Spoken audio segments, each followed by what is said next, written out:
It's Keith Rainville here, the Fat Yankee, my friends. So listen, today I'm not going to do a recipe today, but I want to show you something, a little bit of how I started off. Now, I know a lot of you folks out there, you guys and gals are selling jerky, and you know, you might be going door to door, but I want to show you one of the ways I got started, getting my name out there. So I'm an older guy, and I come from kind of old school, where we go out there and we pound the pavement. You know, we get our name out there, we bang on doors, you know. And that's kind of what I did. I was just so excited about my beef jerky that I just went out there and did just a guerrilla marketing, a kind of, onslaught, if you will. And this is one of the tools I want to show you here today that I use to go out and sell my jerky.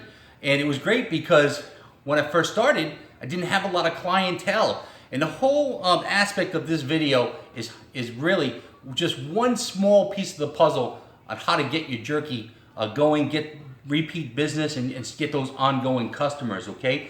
So I would go out, I would take a bag like this, and I'm gonna leave the link to this bag in the video, and I would take this clear bag, and I'd put it around my head, or my shoulder, and it would have all my jerky inside, all my flavors of jerky, that people could see my nice bags of beef jerky in here. It would have a nice jerky menu that I made up with all the flavors, and then have all the nutritional values and so on and so forth, okay? So this was what I walked in with. Now, people would say, you know, they see me walking in, and I just basically tell them, I'd say, hey, look, I'm a craft beef jerky maker, and I'm trying to get my business and my name out there, trying to grow my business. And a lot of these people out where I am were so receptive to the concept that I was actually going out there, hitting the grassroots, and talking to the people, getting my jerky out there. And sometimes I'd even actually carry a little bag of different samples, and they could just try a little piece.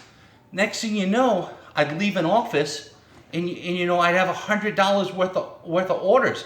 And then they would actually call me to come to their office and bring my jerky. And you know, I'd get car dealerships that I'd walk out of there in just a short period of time with $300 or $400 worth of jerky sales, guys. So this is how I grew my business so fast to about $250,000 in just over a year, guys. This is just one form of distribution, and this bag that I have here showing you is a big part of how I carried my jerky in, because you know, you walk in, you got a nice professional bag, people can see what you got, and you're sampling out the jerky. You give them a business card, they're calling you back, guys, and you leave them a nice jerky menu with your phone number on it, something like this, guys. And upside, something like, yeah, you don't want to put it like this, but yeah, a nice jerky menu, guys, like this. And it's a great way to hit the ground running and get your product out in the market, okay? So I'm going to leave the link to this clearbags.com, I believe it is. I'm going to leave the link below the video. And if you have any questions, this is just one small way to make $200 or $300 a day out there, getting your name out there and building that residual business, okay? Now, there's a lot of other ways. Check out my videos here on YouTube, where I have that 50K funnel, which is an exceptional way to get out there and distribute your jerky, where you're building actually email lists, and you can generate revenue for $500 at any given email that you send, okay, guys? So listen, this is the Fat Yankee, guys. I hope you got something out of the video, and I'll put the link again to Clear Bags in the description, okay, guys? Hey, Keith Rainville here, the Fat Yankee, signing off, my friends. Thanks for watching.